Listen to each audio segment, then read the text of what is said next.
کے دن یہاں جو ہمارے جو شہید ہیں ان کو خراج عقیدت پیش کریں، کیونکہ انہوں نے جو ایک تاناشاہی کے خلاف ایک لڑائی لڑی تاکہ یہاں ایک عوامی راج، عوامی نظام قائم ہو، اور اس کے لیے انہوں نے اپنی جانیں قربان کی۔ تو آج اسی کے لیے یہاں ہم ان کو شہیدوں کو خراج عقیدت پیش کرنے کے لیے آئے۔ یہ جموں کشمیر کا اثاثہ ہے۔ یہاں پر جموں کشمیر کے جو عوامی راج، جو جمہوری نظام ہے، اس کی بنیاد انہی لوگوں نے ڈالی ہے۔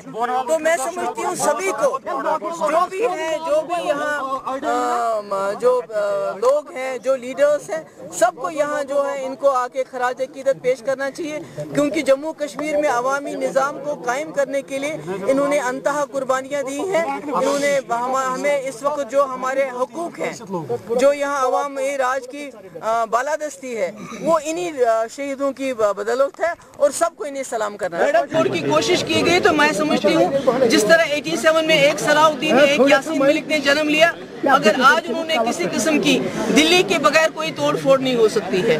میری جماعت جو ہے وہ مستقل ہے، گھروں میں پرابلمز ہوتی ہیں۔